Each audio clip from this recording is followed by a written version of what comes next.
Hey guys, and welcome to another tutorial on my channel. This is Style with Chika, and in this video you'll be learning how to make this beautiful deep V neckline A-line button down dress that you can see. This video was actually requested by one of you, and this is my recreation. I hope you like it, and if you find this tutorial helpful, please don't forget to leave a like.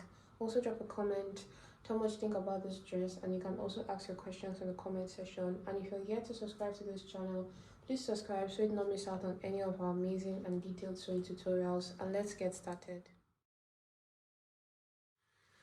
For this dress, I'll first be drafting the pattern, and then I'll use my pattern to cut out on my material. For your material, you just need about 2.5 yards of fabric. Depending on your size, use as much as 3 yards, or depending on your length, if you want it to be longer than this, it all depends on you. The material just varies according to how you want yours to be. So first I'm drawing a straight line here, and this is going to be our starting line and our shoulder line. As you can see, I joined brown paper here because the length was not enough. So next I'm going to take my bottom allowance. I'm going to be making use of 2.5 inches. I'll be marking it from the edge just like you can see, and I'll go ahead to connect all this down with a straight line.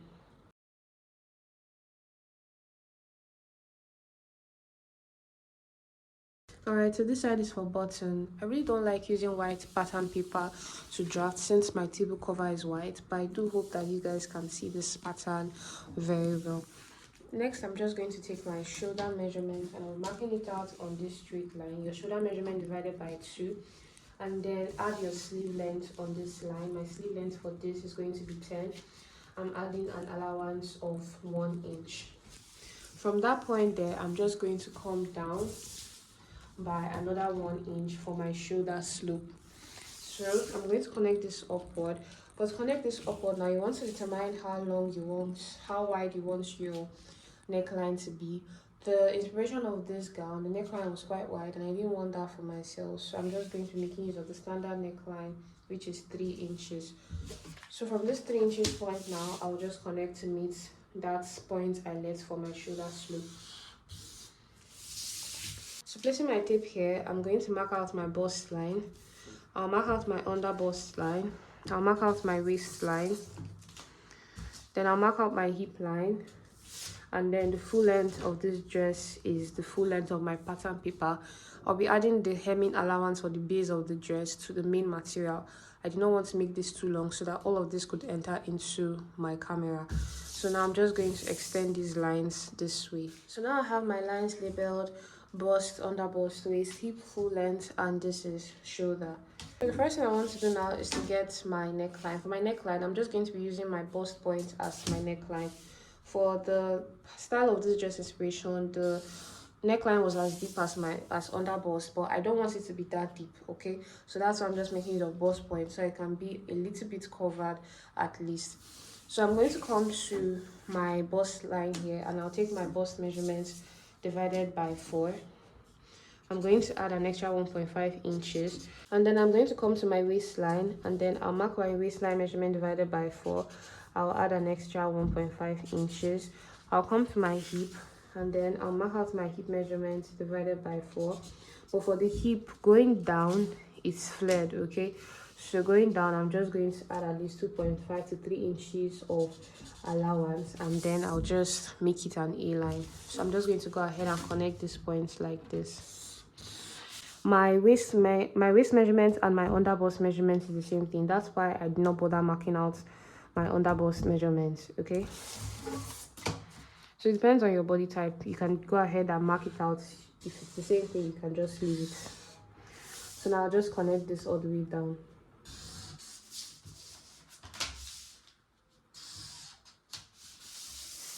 So this is what I have for this part. So to complete this part here, from this point, I'm going to take my round sleeve measurements divided by 2. And then when I take my round sleeve measurement divided by 2, I'm going to add extra 3 inches to it like this. So I'll connect upward. And then from this point, I'm just going to connect to meet my bust line. So just like you can see, it's sort of like a kimono sleeve. And then at this point here, there's a slit at the sleeve. So for my slit, I'm just going to be making use of about 7 inches. So I'm just going to leave this mark here so that I can leave a notch on my main material. So for the dress inspiration, I noticed that there was a little bit of a curve here. It's nothing very fancy, but then let me show you how to do it. Even though I don't think that I would like that for my own recreation, let me show you how you can do that. So you come to your underbust line and you come up by at least 1 or 1.5 inches, just like this. Then all you have to do is just use your curve to blend it into this line like this. So for the style, all I noticed was that the cuts went all the way down like this. So when you're cutting your dress, you have to split this point open, and then when you cut it out, you just join it again. That was what I noticed. Okay, for this dress, there's no dart. It's just a simple A-line button dress. So it then spreads out at this point like this. So now let me explain this part better. For the style inspiration, I noticed that the neckline was connected to this point, and that's why the bust area looks very open. Okay, but then I don't want the bust area to be so open, and that's why I'm not going to be taking this curve one, and my neckline is going to be stopping just at my bust. All right, so then this part here is going to be for my buttons. I do hope you understand. So I'm just going to go ahead and cut this out. So before I totally cut this out, I'm just going to mark out my back neckline already. So for the back neckline, in the gown, I noticed that it was a V neckline. But then I don't want a V neckline at the back of my gown. So if you want a V neckline, you can use a V neckline. But for me, I'll just be using a normal round neckline because I don't like my back to be open.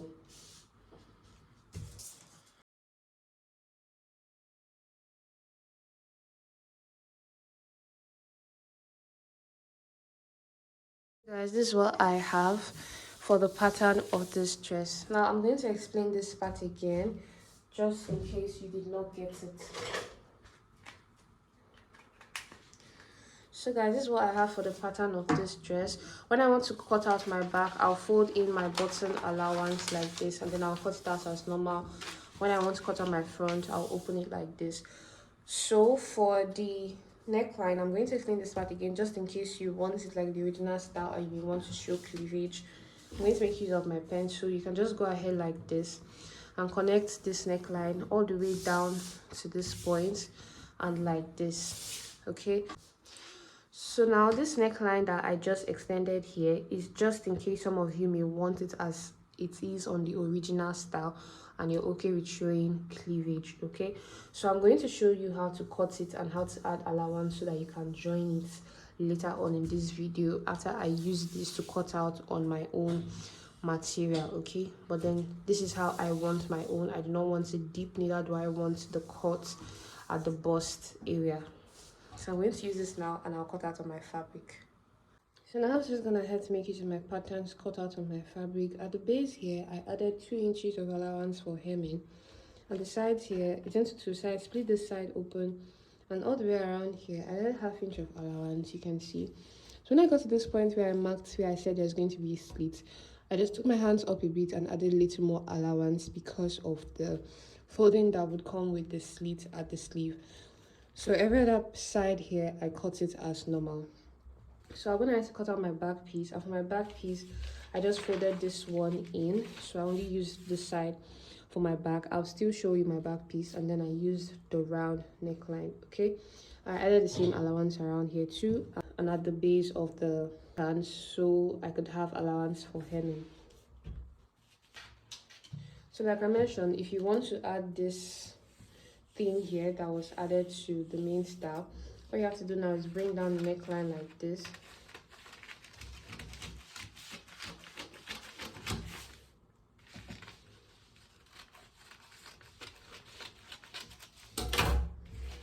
So this will basically be it. Okay, so now when you're cutting this side, you add 1/2 inch of allowance to the top. When you're cutting this other one, you add 1/2 inch of allowance to the down here, so that when you join it together, you still have the same thing, just with this cup shape now. Okay, and then this other piece, everything will follow just like I'm doing to mine. Although before you join this part now to this one, you will have to use your interfacing or line this part. For me, I've cut out an interfacing.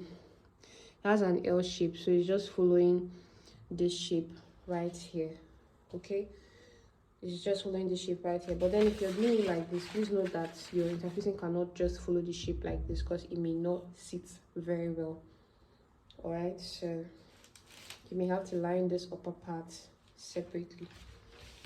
So this is what I have for my front, and then this is what I have for my back. You can see what it looks like. Every other thing aligns apart from the neckline, which is different. So we're going to go ahead and start stitching all of this together. So now that I've gone ahead cut out with my pattern on my material, I'm going to start by turning in the neckline. For the back, I'm going to use my material as a bias for the neckline. If you want, you can make use of an interfacing or a normal bias to turn in the neckline of your back. That's how I'm going to do mine. And then for my front, I'm also going to use this one that I have cut out as an interfacing, and I'll turn in the neckline. Alright, so now I'm just going ahead to work on the neckline. Look at what the front looks like after I used the interfacing to turn it inside out. And I just held it down with the hemming gum. So all these other edges here, I'll be weaving it. You can do that before you start sewing. So I did that to both sides. And then I also turned in the back neckline with my material as a bias. You can see how neat it looks. So before I join the shoulders, I'm going to work on the zipper allowance of the dress. I've done it to one side, and I'll just show you how you can do it to the other side. So basically, before you start sewing, you want to weave down this edge. Okay, you want to weave it down. I've not weaved mine yet, okay, because I don't have a weaving machine now, so I will go out to weave it after I'm done with the dress. So you want to weave the edge and then use your hemming gum. You see I put my hemming gum inside just to show you guys, and then you're going to press down on it. You press down until you have something that looks like enough space for you in the middle for your button allowance. If you want yours wider, you can make yours wider, but for mine I just made use of 1 inch. So now I'm just going to repeat this thing to the other side of the dress. And when I do so, I'm going to join the shoulders. When I'm joined to the shoulder, I will join to this point where I have a higher curve. Remember that the sleeve has a slit, okay? So I'll just join and stop here. I'll join and stop here. I'll be joining the back to the front, just like this. From here to here. I do hope you understand. So I'm going to go ahead and do all of that to this piece now. Alright, so now I'm just gonna head to work on the both sides of this. This is what I have. Like I said, I'm going to weave it later, but you can weave yours even before you start sewing. You can weave all around your pieces. So then I join the shoulders, just like you can see, and I'm going to work on this side of the sleeve just like I've done to this side. So this is how you're going to do it. After joining and stopping at a certain point, you can make this as long as you want your sleeve to be, okay? You then have this open like this. So first you want to come from this edge, and then you're going to fold it inside like this. So you're going to sew through all these points, and when you get here, you're going to fold it like this and then sew. When you get to this point, you come like this again, and you're just going to repeat the same thing. You're going to sew till you have all these edges folded inside, so that it can look like this one that you see here. I do hope you understand. So let's go ahead and do that. Alright, so now I'm just gonna head to do just that to the sleeves, and then you can see what I have. Next thing I'm going to do is to close up the sides of this dress.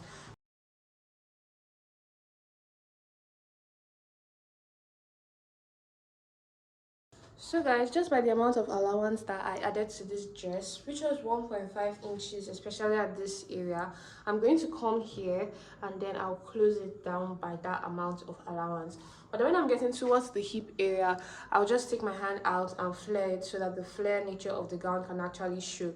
So I'm just going to go ahead and close the sides, after which I'll hem the base of the dress.